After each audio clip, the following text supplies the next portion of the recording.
Who's up? Who's starting at cornerback? I'm not sure yet. Or I'll let Nick announce that. You're sure. What's that? No. Pretty much, yeah. I guess you could say the same for linebacker too, like who's gonna. Yeah, Nick will announce that. Safety. Howie will announce that. We talked earlier in training camp about Quignon and the idea of him starting to travel. Where are you in that process? I think CD would be probably a good player that he's going to that you want to deploy in that way. Yeah, it's something that we'll look at each and every week, depending upon the matchups. With this team that we're playing this week, they got two great receivers. So, but it is something that's viable for us. How much is the volume that the volume of snaps that CD plays in the slot? How much does that factor into the decision to travel Quignon or not? Well, it will factor in, but there's times where he could travel, even if you're in a week where you are, and times where he won't. When you look at, you mentioned the receivers Pickens and Lamb, and then you have their tight end, who's pretty good. Do they remind you in any way of AJ, Devontae, and Dallas? Yeah, I mean, they're three bona fide, really good players. And Prescott's obviously one of the top quarterbacks in the league.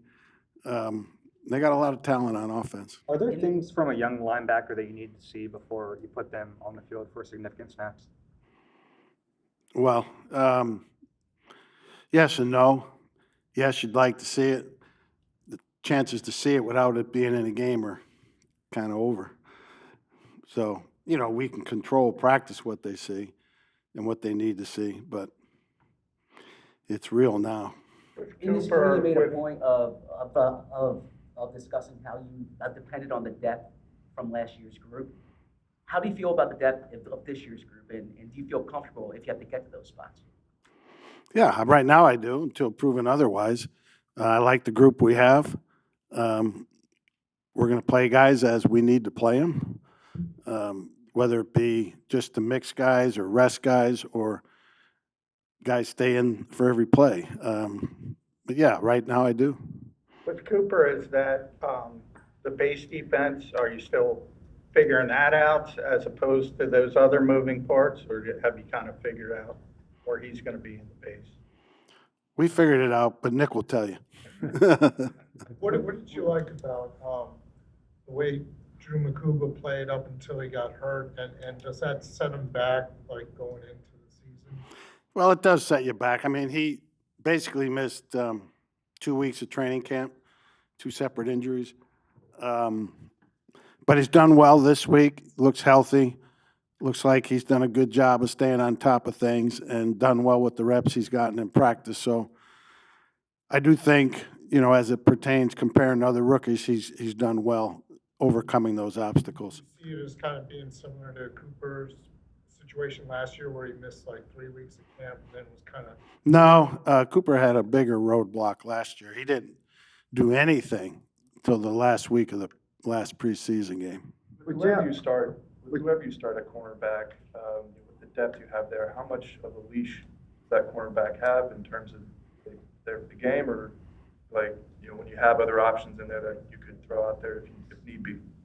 Yeah, I mean, no corner's going to pitch a shutout every game or during the whole run of the season. So, yeah, they've got a good long leash, who's ever out there, but we may play them all anyway, With John Carter, beyond the ability that he has athletically and otherwise, does he have to play with a certain nastiness to get to the level that you guys want him to be? Yeah, I don't know that nastiness is the right word. That kind of invokes Conrad Doblish type stuff. How about, what's the best? I just think he has to play with the right mindset to reach his potential or come close to reaching his potential. And he's just got to be on top of the details, play with great effort, and be focused. When you mentioned that you might play multiple corners anyway, are you talking about a rotation? And if so, what would be the benefit? No, I wouldn't say that. At linebacker, sort of the same question. Last year you had Zach and N'Kobe. pretty much taken all the reps. Are you open to more of a rotation at that position opposite Zach? Not really. I mean, open, yes. Do I see it happening immediately? No. We talked about Jordan Davis and kind of refining more of a pass rush technique. How has that process been? Good. I think Jordan's had a really good camp and expecting good things from him this year. No, at edge depth, you were looking for somebody to step up early in training camp. What did you see as the summer unfolded? Yeah, we've got Uche there, Z's, Big O. We got the guys that can come in and relieve our starters if need be. It took 4 or 5 weeks last year for the defense to kind of get their feet underneath them. Do you feel like you're going to need a month to know what this group is? I hope not.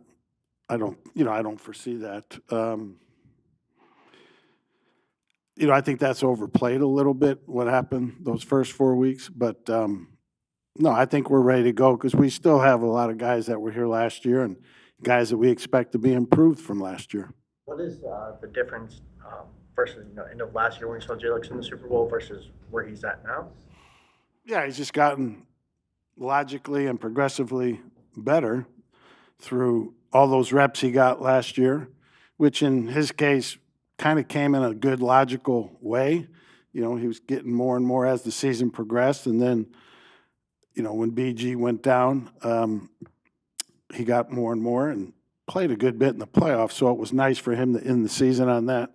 And then since the start of OTAs till now, he's been working with the first group, gotten a good bunch of reps, and I think he's in a good spot. You have a whole new set of captains on. You have a whole new set of captains on the defensive side of the ball, which speaks to the people who left. Does that matter at all to you? No, it doesn't. I mean, I don't think you need a C on your chest to be a leader. I don't think Zach Vaughn and Kobe had one on their jersey last year, and those guys were two really good leaders for us. And just because you have a C on your chest doesn't mean you're a leader either. You got to uphold and fulfill the duties of it. Defensive tackle behind the big three, so you have Jalen, Jordan Morrow. You have the three younger guys. What has stood out about each of those three guys when you talk about Byron, Gabe, and Ty?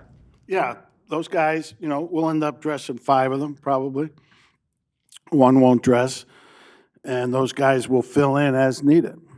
What was overplayed about the first 4 games versus the What was that? What was it? You mentioned that the first 4 games last year, as opposed to the rest of the season, was overplayed. Curious to hear you unpack that a little bit. Yeah, I just think, the first game last year, we probably did too much as coaches schematically, which somewhat was my fault. Gave up too many big plays because of things we weren't playing correctly. It was more so than execution. It was execution, but we shouldn't have been playing them that early. I had too much confidence in what I thought they knew in that first game. The second game, we just didn't play the run well. The third game, I thought we played great. And then the fourth game, our entire team just got slaughtered. So, and then I think the fifth game, we had a game come down to the wire against, I think it was Cleveland. Yeah. So, I mean, it's there. I'm not saying it wasn't, but it wasn't like all of a sudden a light went on. Vic, what has Jaborian shown you over the past 4 weeks? Yeah, I like him. He's got good speed. He's got a good attitude. He's got a good football brain. Shown some good cover ability. I'm sure he'll be out there at some point this season. It could be this one too. So the confidence of what you think they know schematically, a lot of young guys this time around too. How'd you approach that? Where do you think that? Yeah, learn from your mistakes, and there's a lot of things that we bring up as coaches that would be nice to do, but I always got to say, we got this young guy here and this young guy here. We got to be careful. All right. Thanks, everybody. Thanks, Thanks, Vic.